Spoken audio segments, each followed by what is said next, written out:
और मैं आपके साथ लक्ष्मी। बड़ी खबर रांची से मिल रही है, जहां पर पिस्का मोड़ के टंगरा टोली स्कूल की बिल्डिंग जो है वो भारी बारिश के कारण गिर गई। मलबे में देखिए दबकर एक व्यक्ति की मौत की खबर मिल रही है, जबकि 3 लोग घायल हो गए हैं और घायलों को देवकमल अस्पताल में भर्ती कराया गया है। स्कूल की बिल्डिंग जर्जर थी, उसे कोरोना के दौरान ही खाली करा लिया गया था।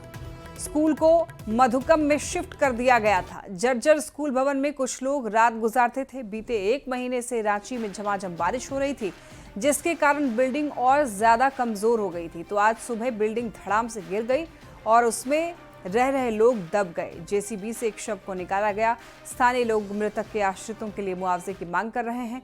शव को सड़क पर रखकर प्रदर्शन किया। लोग पूरे बिल्डिंग को ध्वस्त करने की मांग कर रहे हैं। टंगरा टोली में बंद पड़े विद्यालय को ध्वस्त होने की वजह से एक व्यक्ति की मौत हुई है, वहीं 3 लोग घायल भी बताए जा रहे हैं।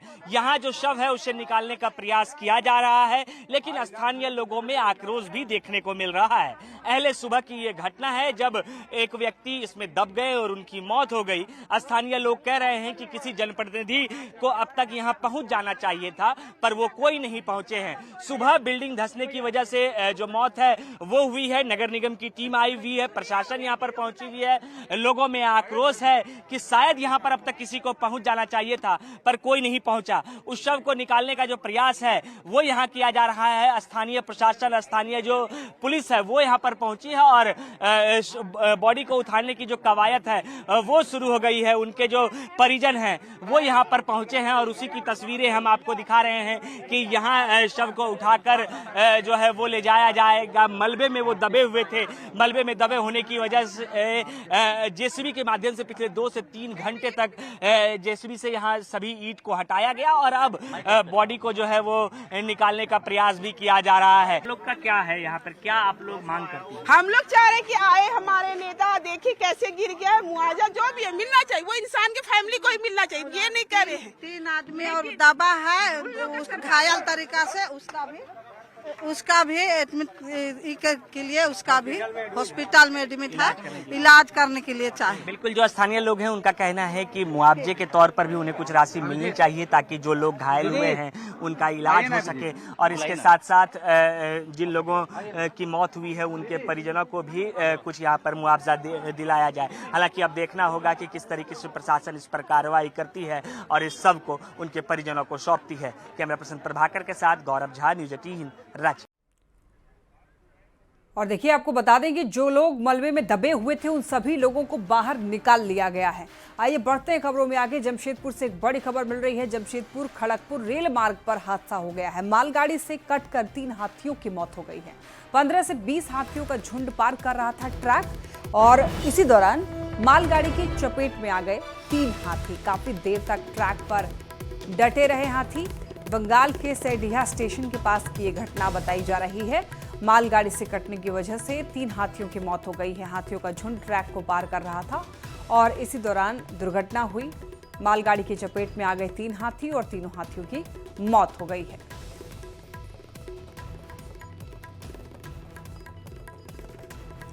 बड़ी खबर गुमला के सिसई से, जहां पर एक महिला पर प्राचीन शिव मंदिर में मां दुर्गा की प्रतिमा को तोड़ने का आरोप लगा है। इस घटना के विरोध में एनएच को जाम करके हंगामा किया गया है। विरोध में रांची गुमला मार्ग को जाम रखा। पुलिस ने समझा बुझा करके जाम को हटाया और देखिए पुलिस ने महिला को गिरफ्तार कर लिया है। महिला की मानसिक स्थिति जो है वो ठीक नहीं बताई जा रही है। मंदिर में मां दुर्गा की प्रतिमा तोड़ी गई है और पुलिस ने एक महिला को गिरफ्तार किया, हिरासत में लिया है और बताया ये जा रहा है कि महिला की मानसिक स्थिति जो है वो ठीक नहीं है। और ऐसे में देखिए न्यूज़ 18 ये सवाल पूछता है कि राज्य में आखिर बार बार मंदिरों में तोड़फोड़ क्यों हो रही है? क्या भगवान भी सुरक्षित नहीं है? प्रतिमा तोड़ने के पीछे किसी की कहीं साजिश तो नहीं है? ये भी सवाल उठ रहा है। और सवाल ये भी कि झारखंड के मंदिरों में क्या भगवान भी सुरक्षित नहीं है? ये ऐसे तमाम सवाल, ऐसे घटनाएं जब सामने आती है तो राज्य में आखिर बार बार मंदिर में तोड़फोड़ की घटनाएं क्यों हो रही है?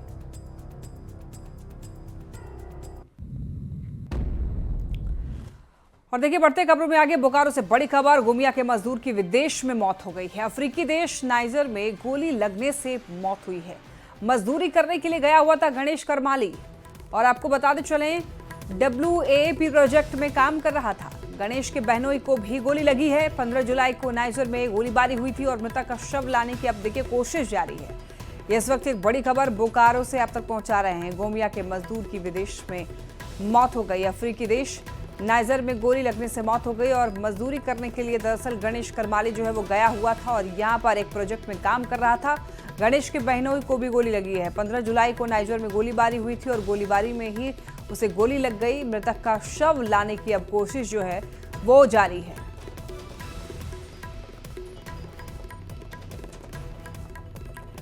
और बड़ी खबर धनबाद से, जहां पर रेड क्रॉस सोसाइटी पर देखिए रक्तदान शिविर में इकट्ठा किए गए ब्लड को प्राइवेट अस्पतालों में बेचने के गंभीर आरोप लगे हैं।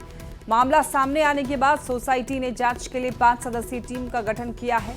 आरोप लगाने वाले का दावा है कि करीब 200 यूनिट खून को निजी अस्पतालों में बेच दिया गया है। हाल ही में रेड क्रॉस सोसाइटी की ओर से अलग अलग जगहों पर ब्लड डोनेशन कैंप लगे थे, जिसके माध्यम से 240 यूनिट खून इकट्ठा किया गया था और इसमें से 200 यूनिट खून बेचने का आरोप लगा है। सिविल सर्जन ने भी जांच के बाद कार्रवाई की बात कही है। यहाँ पर कुछ लोग कंप्लेन किए हैं कि प्राइवेट में कैंप में मैडम गई है, तो इसका जांच का आदेश मिला है। इस पर जांच हो रही है और इसमें जांच में हम लोग जिन जिन बिंदुओं पर चर्चा हो रही है, हमारे पदेनाध्यक्ष उपाध्यक्ष जी के दिशा अनुसार हम लोग उस पर जांच करके और बहुत जल्द उसका हम लोग खुलासा करेंगे। इस पे जांच के लिए जांच होगी, निश्चित रूप से जांच होगी। उनका आवेदन है। जो लेन देन है उस पर मतलब पास के पास गंभीर है। बिल्कुल गंभीर है, बिल्कुल गंभीर है इस पे, और इसका कोई निर्णय बहुत जल्दी निकालेंगे। अब रेड क्रॉस सोसाइटी के एक पदाधिकारी पर निजी अस्पतालों में रक्तदान शिविर में संग्रह ब्लड को बेचने का आरोप लगा है और यह आरोप रेड क्रॉस सोसाइटी के ही मेंबर ने लगाया है। नोडल पदाधिकारी रेड क्रॉस सोसाइटी पर यह आरोप लगा है और जिसके बाद रेड क्रॉस सोसाइटी में 5 सदस्यीय टीम की जांच कमेटी बन गई है और वह इस मामले की जांच करेगी। जांच के बाद क्या कुछ आता है वह तो बाद में पता चलेगा, लेकिन जिस तरीके से रक्तदान शिविर में संग्रह ब्लड को निजी अस्पतालों में देने का एक बड़ा आरोप लगा है, वह कहीं ना कहीं एक गंभीर सवाल है कि जो आरोप लगे हैं उस पर कहीं ना कहीं संदेह बना जा रहा है। या ये भी हो सकता है कि SNMMCH blood bank, red cross society और निजी अस्पताल संचालक इस खून के लेन देन खरीद फरोख्त में शामिल हो। हालांकि अब रेड क्रॉस सोसाइटी के द्वारा 5 सदस्यीय टीम की गठन कर दिया गया है और इस मामले की जांच करेगी और जांच के बाद पता चलेगा कि क्या प्राइवेट अस्पतालों को खून खरीद फरोख्त किया गया है या नहीं। संजय गुप्ता, न्यूज 18 धनबाद। और नगर निकाय चुनाव से जुड़ी हुई एक बड़ी खबर, कोर्ट ने सरकार पर कड़ी नाराजगी जताई है। मुख्य सचिव को उपस्थित होने का आदेश। 25 जुलाई को अगली सुनवाई होगी। 7 फरवरी को चुनाव कराने का दिया था आदेश। 12 हफ्ते में चुनाव कराने का आदेश दिया था। निर्धारित समय में चुनाव प्रक्रिया पूरी नहीं हुई। कोर्ट में दायर की गई थी अवमानना याचिका। राज्य और देखिए अब राज्य में लंबित है नगर निकाय चुनाव। ज्यादा जानकारी देंगे न्यूज 18 संवाददाता संजय सिन्हा हमारे साथ जुड़ रहे हैं। संजय, देखिए बताया जा रहा है कि कोर्ट ने सरकार पर कड़ी नाराजगी जताई है, एक बार पूरी जानकारी दीजिए। देखिए, लंबित नगर निकाय चुनाव को लेकर जो झारखंड हाईकोर्ट में लगातार तारीख दर तारीख सुनवाई चल रही है, इसी को लेकर 7 फरवरी को जब पिछली सुनवाई हुई थी तो कोर्ट ने राज्य सरकार को निर्देश दिया था कि आप नगर निकाय की जो चुनाव की प्रक्रिया है इसको 12 हफ्तों में पूरी कर लीजिए। लेकिन यह प्रक्रिया जो है निर्धारित समय के अंदर जो है पूरी नहीं हो पाई, जिसको लेकर कोर्ट में अवमानना याचिका दाखिल की गई। अब अवमानना याचिका को लेकर के जो लगातार सुनवाई चल रही है, तो इसी को लेकर आज जो सुनवाई हुई तो कोर्ट ने राज्य सरकार पर कड़ी नाराजगी जताई है और कहा है कि अगली सुनवाई में जब आप आइए तो मुख्य सचिव को कोर्ट में सशरीर जो है उपस्थित होने का निर्देश दिया है। कोर्ट ने कहा है कि आप जो अब तक की जो अपडेट रिपोर्ट है, स्टेटस है, उसको लेकर कोर्ट में आप आइए और बताइए कि नगर निकाय चुनाव को लेकर जो कोर्ट का पूर्व में आदेश था उसको लेकर आप लोग क्या कर रहे हैं। तो जाहिर है कि जब अगली सुनवाई होगी आपको, तो उस सुनवाई में जो 25 जुलाई को होनी है तो सुनवाई में काफी कुछ निकलकर सामने आएगा। जी चलिए, बहुत धन्यवाद आपका इन तमाम जानकारियों के लिए संजय। खबर गिरिडीह से, जहां पर मुख्यमंत्री ग्राम गाड़ी योजना के तहत चल रही गाड़ियों में छात्र छात्राओं से जबरन भाड़ा लेने का आरोप लगा है। तीसरी प्रखंड के चंदौरी से गिरिडीह जा रही छात्राओं का यह आरोप है कि कंडक्टर ने उनसे जबरन किराया लिया। हालांकि विरोध करने पर लिए गए किराए को लौटा भी दिया। बता दें कि सीएम ग्राम गाड़ी में छात्र छात्राओं और बुजुर्गों का किराया नहीं लगता है। इसके बावजूद भी कुछ गाड़ियों में किराया वसूला जा रहा है। हमें को सीट चाहिए तो वो बोला नहीं, सीट वीट नहीं मिलेगा, जाके साइड में खड़ा रहो, पैसा देके सीट मिलेगा वरना नहीं मिलेगा। कौन बोला ये? ड्राइवर ये कंडक्टर। चलो, उसके बाद फिर जब हम लोग बोले कि हम लोग का देख लीजिए चाहिए एडमिशन वाले को पेपर मिला था, जब हम लोग को दिखाया बोला ये सब डॉक्यूमेंट नहीं चलेगा। कहाँ से आप लोग आ रहे कार्ड चाहिए, हम लोग चंदौली तहसील ग्राम से। अब आपको मौसम का अपडेट देते हैं। देखिए, 1 महीने बाद पूरे राज्य में बारिश पर ब्रेक लगा है। मौसम विभाग के मुताबिक अगले 4 दिनों तक लोगों को बारिश से राहत मिलेगी। हालांकि कई इलाकों में हल्की बारिश हो सकती है। रांची से मौसम को लेकर ज्यादा जानकारी दे रहे हैं न्यूज 18 संवाददाता संजय कुमार सिन्हा। राजधानी रांची समेत राज्य भर में अब बादलों की बेदर्दी के बाद अब बादलों की बेरुखी नजर आएगी। जी हां, मानसून की सक्रियता अब 4 दिनों के लिए खत्म होने वाली है। लिहाजा 31 दिनों से यानी पिछले 1 महीने से लगातार हो रही बारिश के बाद अब लोगों को इससे राहत मिलने जा रही है।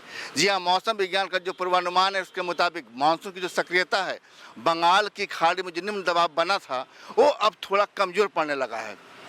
इसके बाद अब यह मानसून जो झारखंड के ऊपर का मानसून है, अब यह उत्तर प्रदेश यानी यूपी की ओर शिफ्ट होता नजर आ रहा है।